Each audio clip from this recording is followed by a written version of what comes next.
अब हस्बैंड अपनी बीवी को थप्पड़ मार रहा है, मुंह पे बाल खींच रहा है और इतना मार रहा है उसको।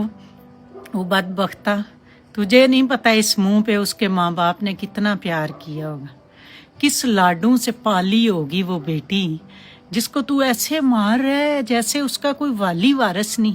और मैं सब माँ बाप से भी कहूँगी ये बात, अपनी बेटियों के पीछे जाया करो, सोचना छोड़ दो कि लोग क्या कहेंगे, तलाक हो जाएगी, ये हो जाएगा। अपनी बेटी को जिंदा तो रखो ना। बेटियां इतनी मजबूर हैं, इतने बदबख्त लोग हैं कि उनको अपनी चांद जैसी नाजों से पाली हुई बेटी, मैं कहती हूँ कोई अमीर हो कोई गरीब हो, किसी को अपनी बेटी देना सबसे मुश्किल काम है, जिंदगी का मुश्किल तरीन काम है, अपने दिल का जिगर का टुकड़ा किसी को देना। खुदा दा वास्ता है माँ बाप को मैं कहती हूँ, इन जो साइको लोगों को अपनी बेटियां ना दिया करो, उस बंदे को दो जो उसकी इज्जत करे। मैं इन मोहतरमा की बात से बिल्कुल मुत्तफ़िक हूँ और हमेशा इस चीज़ को डिनाई करती हूँ और ख़िलाफ़ जाती हूँ जो लोग ये बातें बनाते हैं कि वालिदैन अपनी बेटी को शादी के बाद फ़ोन करना छोड़ दें, उनकी खैरियत लेना छोड़ दें, उनसे मिलना कम कर दें। मैं इस चीज़ के बहुत ही ख़िलाफ़ हूँ। ये कैसे हो सकता है कि आप अपनी ऐसी बेटी जिसे आपने पाल पोस कर बड़ा किया हो, उसकी एजुकेशन का ख्याल रखा हो, उसकी परवरिश की हो अच्छे तरीके से, उसका कैरियर बनाने के लिए उसके ऊपर ख़र्च किया हो, उसकी तरबियत पे ख़र्च किया हो, और आप जब रिश्ता करें करोड़ों का जहेज़ देकर, उसके बाद आप उसके क्या ख़िलाफ़ जाकर उसका घर ख़राब कर सकते हैं? क्या वो पेरेंट्स अपनी बेटी का घर ख़राब कर सकते हैं? मैं आपसे सवाल करती हूँ इस सोसाइटी से, जो हमारी इंडिया पाकिस्तान की सोसाइटी है। यानी वही पेरेंट्स जिन्होंने तरबियत करके उस बेटी को ससुराल के हवाले किया होता है, आप उन्हीं पर उंगली उठाना शुरू कर देते हैं कि ये बेटी का घर ख़राब करने के लिए उसे कॉल्स क्यों करती है, उसकी सिस्टर्स को कॉल क्यों करती है, उसका भाई उसको कॉल क्यों करता है, वो उनकी खैरियत क्यों लेते हैं। Why I ask this question to my society, why वो अपनी एक बेटी पूरे घर के सुपुर्द करते हैं। आज मेरी बेटी हैं और मैं ये सोचती हूँ, जैसे कि इन्होंने कहा मोहतरमा ने, सेम टू सेम सवाल मैं ख़ुद से करती हूँ कि आज मेरी बेटियाँ हैं, एक पूरे घर के हवाले में अपनी बेटी कैसे करूँगी, उन पर ट्रस्ट करके करूँगी। कल को आप कहेंगे कि आप उसे फ़ोन नहीं कर सकती, वाई, क्यों कहेंगे। और दूसरा क्वेश्चन इन्होंने कहा कि अपनी बेटी साइको बंदे को ना दें। ये कैसे पता चलेगा कि जिससे अपनी बच्ची को ब्याहने जा रहे हैं वो साइको है? ये कैसे पता चलेगा कि वो कामचोर है? ये कैसे पता चलेगा कि वो आइंदा आपको आपकी बच्ची पर ख़र्च नहीं करेगा? ये कैसे पता चलेगा कि जिस घर में वो बच्ची रह रही है उसके साथ क्या बॉडी लैंग्वेज यूज़ हो रही है?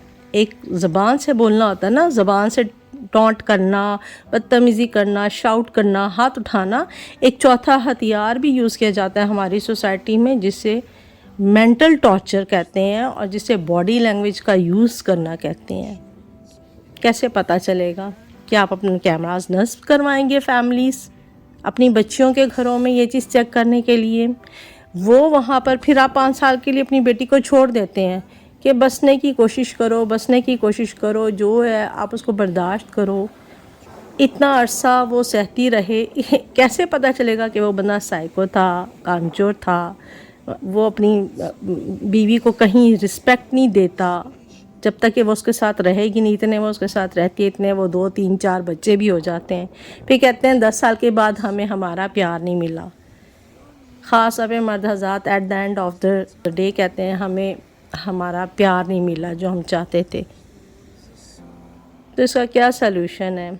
अगर आपके पास कोई सलूशन है तो कमेंट बॉक्स में ज़रूर बताएं, शायद किसी का भला हो जाए, शायद हम जैसे ना समझों को भी पता चले कि हमने अपनी बच्चियों की जब शादी करनी है तो उनके लिए हमारे पास क्या क्राइटेरिया होना चाहिए।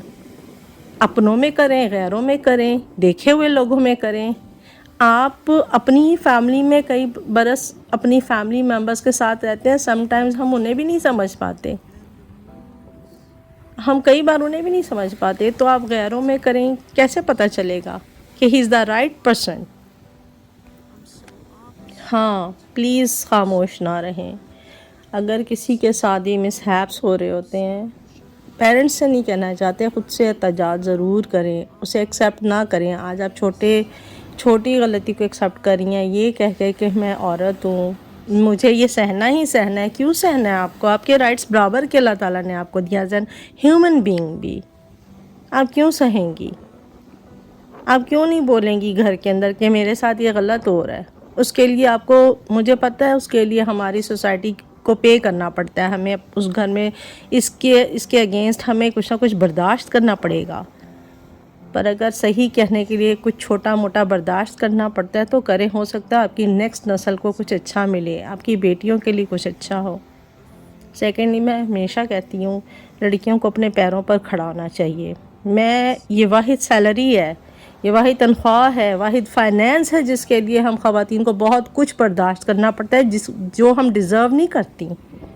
ہم ڈیزرو نہیں کرتی وہ سلوک جو ہمیں اکثر برداشت کرنا پڑتا ہے، صرف اس لیے کہ ہم اپنے پیروں پر کھڑی نہیں ہوتی۔ تو پیرنٹس صحیح فیصلہ تو کرتے ہی ہیں، لیکن یہ سب سے بیسٹ فیصلہ ہوگا، اور ہر چیز کا حل میں سمجھتی ہوں صرف یہی ہے کہ آپ اپنی بچیوں کو ان کے پیروں پہ کھڑا کریں، انہیں فائنینشلی اتنا اسٹرانگ بنائیں کہ وہ اپنے کھانے پینے کے لیے، اپنی ضروریات زندگی کے لیے اکیلی بھی پڑ جائیں نا تو وہ کسی کی طرف نہ دیکھیں۔